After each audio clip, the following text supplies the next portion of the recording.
Hello வணக்கம். இந்த பிரபஞ்சத்திலே விலை மதிக்க முடியாது எது? அதுதான் நேரம். ஒரு நாளைக்கு எவ்வளோ மணி நேரம்னா அது 24 மணி நேரம். அதே 1 மணி நேரம் எவ்வளோ நேரம்னா அது 60 நிமிஷம். அப்போ ஒரு நிமிஷம் எவ்வளோ நேரம்னா அது 60 செகண்ட். அப்போ ஒரு செகண்ட் எவ்வளோ? அதை பற்றி தான் இந்த வீடியோவில் நம்ம பார்க்க போகிறோம். This is Balaji and you are வாட்சிங்.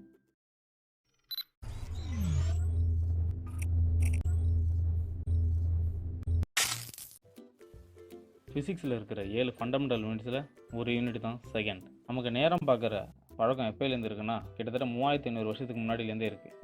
எஜிப்சியன் காலத்தில் தான் முதல்ல நேரம் பார்க்குறது சன் டயல் அப்படிங்கிற நேரம் காட்டி யூஸ் பண்ணாங்க. கொஞ்சம் கொஞ்சமாக மனுஷங்கள் எவால்வ் ஆக கடிகாரங்களும் எவால்வ் ஆக ஆரம்பிச்சிது. 1950 வரைக்கும் ஒரு செகண்ட் அப்படின்னா ஒரு சோலார் டேயில் இருக்கிற 86,400 செகண்ட்ஸில் ஒரு பங்கு தான் ஒரு செகண்ட் அப்படின்னு சொன்னாங்க. ஆனால் அது அவ்வளோ அக்யூரஸியாக இருக்காது. ஏன்னா பூமியோட ரொட்டேஷன் என்றைக்குமே ஒரு நிலையான ரொட்டேஷனாக இருக்காது. அதனால் 1956 அட்டாமிக் கிளாக் கடிகாரங்களை சயின்டிஸ்ட் கண்டுபிடிச்சாங்க. இந்த அட்டாமிக் கிளாக்கில் யூஸ் பண்ணப்பட்ட தனிமம் என்னன்னா cesium-133 அப்படிங்கிற தனிமம் தான் யூஸ் பண்ணியிருக்காங்க. இந்த cesium-133 ஆட்டமோட அவுட்டர் மோஸ்ட் ஆர்பிட்டில் பார்த்தீங்கன்னா ஒரே ஒரு எலக்ட்ரான் தான் இருக்கும். அந்த எலக்ட்ரானை எக்ஸைட்டேஷன் பண்ணோம்னா, அதாவது எக்ஸ்டர்னலாக ஒரு எனர்ஜி கொடுத்து அதை தூண்டி விட்டோம்னா அந்த எலக்ட்ரான் அதுக்கு முன்னாடி இருக்கிற அடுத்த ஆர்பிட்டுக்கு ஒரு ஜம்ப் பண்ணும். ஆனால் அந்த ஆர்பிட்டில் ஆல்ரெடி எலக்ட்ரான்ஸ் வந்து ஃபுல்லாக ஆக்குபை பண்ணியிருக்கனால திரும்பி இந்த எக்ஸ்ட்ராவாக போன எலக்ட்ரான் மறுபடியும் ரிட்டர்ன் ஆகி அதோட ஒரிஜினல் பொசிஷனுக்கே வரும். இந்த ஜம்பிங் பேர் தான் transition between hyper fine levels அப்படின்னு சொல்லுவாங்க. இப்படி இந்த எலக்ட்ரான் ஜம்ப் பண்ணிகிட்டே இருக்கிறப்போ அது ஒரு ரேடியேஷன் ஃப்ரீக்வன்சி வேவ் வந்து கிரியேட் பண்ணும்.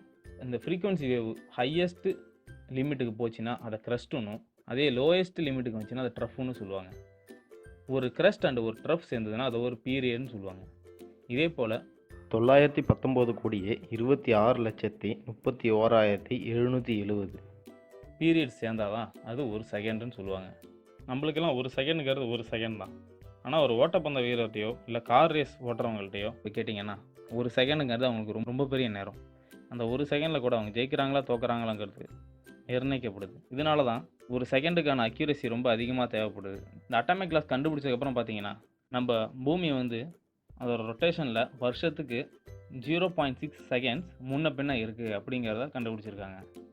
எல்லா கடிகாரங்களுமே சில எரர்ஸ் இருக்கும். அதாவது அது குறிப்பிட்ட காலத்துக்கு அப்புறம் ஒரு செகண்ட் வந்து தப்பாக காட்டும், முன்ன பின்ன காட்டலாம்.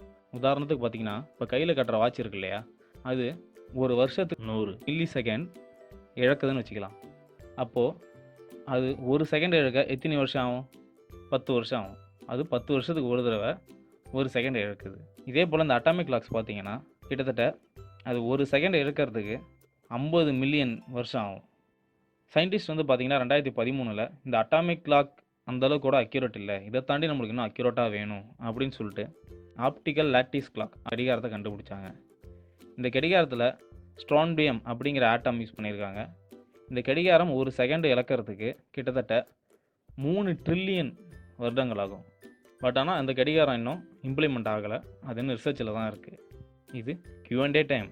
இந்த அட்டாமிக் கிளாக்கில் யூஸ் பண்ணுற ஆட்டமோட பேர் என்ன? இந்த ஆட்டமில் மொத்தம் எத்தனை எலக்ட்ரான்ஸ் இருக்கும்? 2வது கொஷின். இது நெக்ஸ்ட்டு வீடியோவுக்கான ஒரு கொஷின். நம்ம வெயிலில் காரை நிப்பாட்டிட்டு கொஞ்ச நேரம் கழித்து திரும்பி நம்ம காரை திறக்கிறப்ப பார்த்தீங்கன்னா வெளியில் இருக்கிறத உள்ளே ரொம்ப ஹீட்டாக இருக்கும். அது எதனால் உள்ளே வந்து வெளியே விட ரொம்ப ஹீட்டாக இருக்குது அப்படிங்கிற ஆன்சரை வந்து கமெண்ட்டில் லீக் பண்ணுங்கள். ஒரு காலகட்டத்திலையும் யூஸ் பண்ணப்பட்ட கடிகாரங்களை பற்றியும் அது எப்படி வேலை செய்யுறதை பற்றியும் இந்த வீடியோ ஒரு 1000 லைக்ஸ் வந்ததுக்கப்புறம் அந்த வீடியோ நான் போடுறேன். இந்த வீடியோ பிடிச்சிருந்தா லைக் பண்ணுங்கள், ஷேர் பண்ணுங்கள். தேங்க்யூ.